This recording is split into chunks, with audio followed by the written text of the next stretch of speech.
Pois é, ela teve uma experiência ruim com o primeiro felino que adotou e a partir disso teve o start para iniciar esse projeto e passou a estudar melhor um pouco sobre as particularidades e também sobre o comportamento desses bichinhos.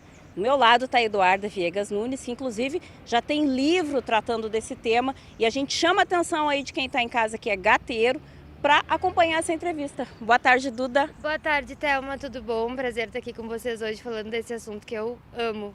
Pois é, a gente começou aí já dando essa introdução que teve uma experiência ruim, mas foi um start para um projeto bacana para entender um pouco o comportamento desses bichinhos tão independentes e tão curiosos que são os gatos. Então, eu não pensava em ter animais no apartamento em Porto Alegre, achava muito difícil, até que surgiu um gatinho na minha vida e eu não sabia como cuidar dele, eu não sabia quais problemas ele poderia ter, não sabia que ele precisava de tanta atenção, de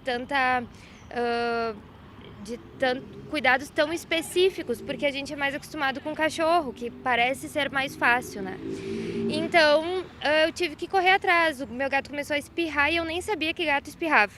Então, demorei para levar ele no veterinário. Quando levei, ele já estava com uma pneumonia muito avançada.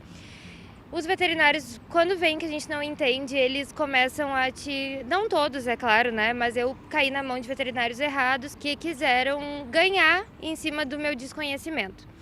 E eles me diziam que o gato ia morrer, e pedindo exame, eu perguntando a opinião de outras pessoas que eram mais experientes com gatos, até que cheguei numa veterinária especialista em felinos e aí conseguimos salvar o gato. Isso é uma história bem encurtada aí, né? Quem quiser saber mais da história pode ir lá no nosso Instagram, que é uma história bem legal. E a partir disso eu pensei, não, as pessoas também precisam saber o que eu não sabia para não passarem pelo que eu passei, porque nisso tu perde trabalho, tu, né, perde tempo, perde dinheiro por desconhecimento. Aí comecei a postar no Instagram e ver que muitas pessoas não sabiam nada sobre gatos ou que tinham ainda muitos mitos frescos na cabeça que não se aplicam mais hoje em dia para os gatos.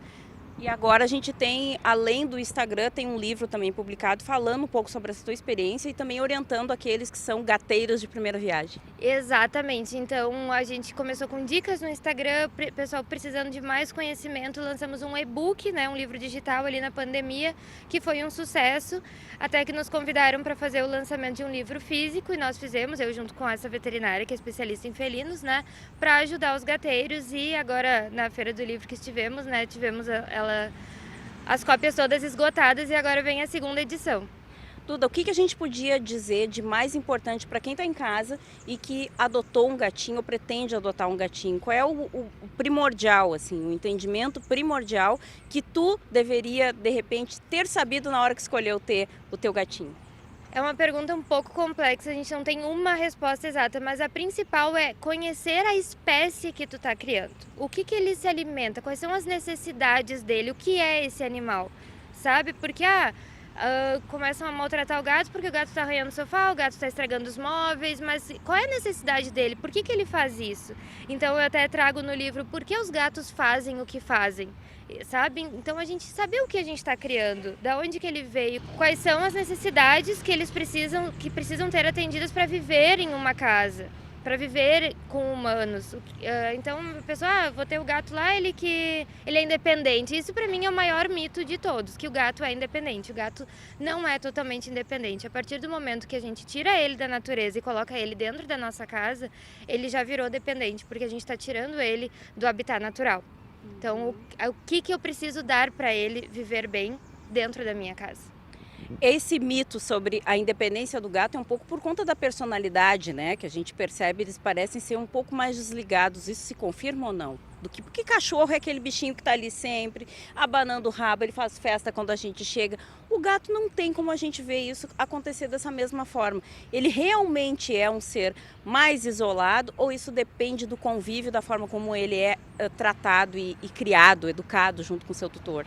Isso depende da herança genética, né, o que aquele gatinho passou, como eram os pais dele, e depende muito mais do ambiente onde ele vai ser criado, se essas necessidades que a gente estava falando estão sendo atendidas, se ele se sente amado e pertencente.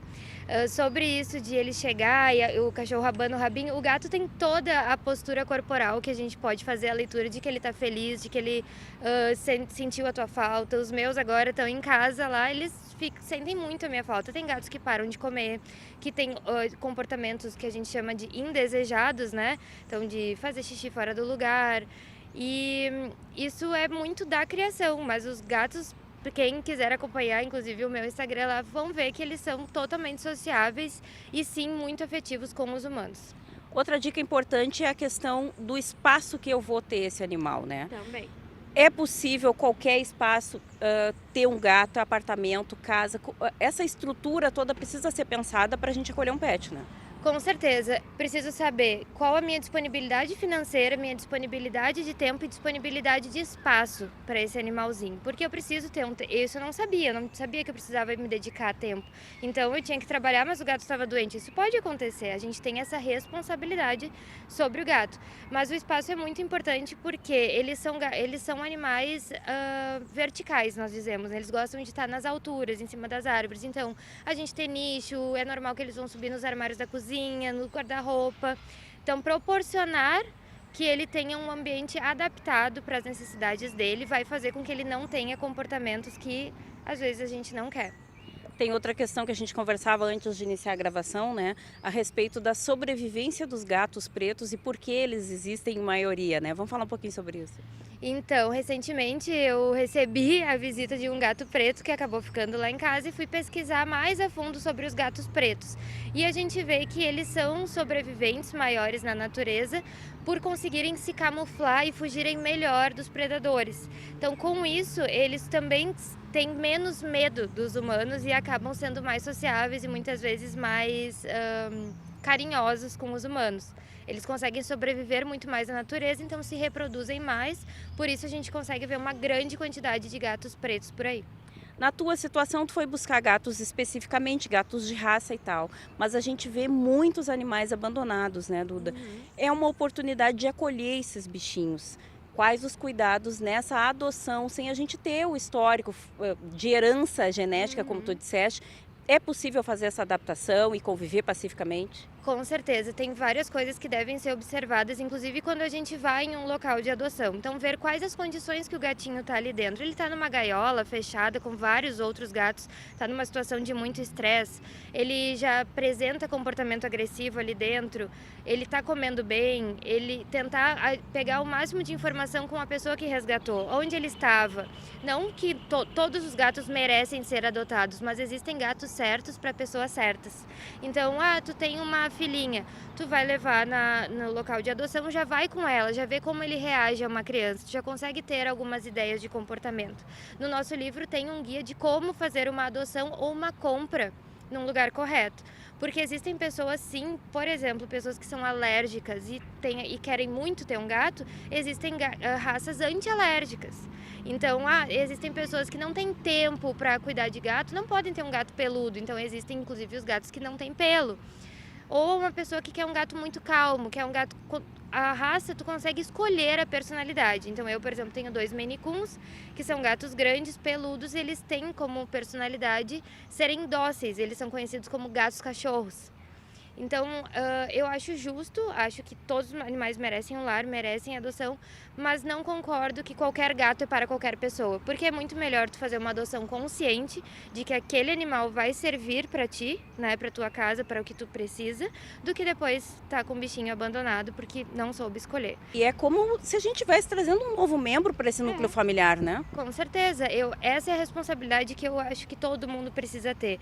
Quando tu adota é uma responsabilidade imensa, então a gente gosto muito de dizer que gatos não são presentes, animais não são presentes. Chegando o Natal agora, vou dar um cachorro de presente para alguém. Mas essa pessoa tem tempo para cuidar, ela tem condições financeiras, e se o animalzinho ficar doente, tu vai fazer o quê? Vai pedir rifa de ajuda de dinheiro, vai depender dos outros para salvar o teu bichinho? Então é bem complicado, Thelma, mas existem as doenças, existem as vacinas, existem medicamentos, cuidados que todos nós precisamos, nós seres humanos, todos. Então a palavra certa é responsabilidade e conhecimento. Dica de ouro para quem está em casa, assim, de todo esse compêndio que tu já fizeste de estudos comportamentais e até da tua experiência como gateira. Conheçam os seus bichinhos, conheçam a si mesmos para entender o que vocês buscam. Não coloquem toda a expectativa de vocês num serzinho que tem a sua natureza. Tá certo, então.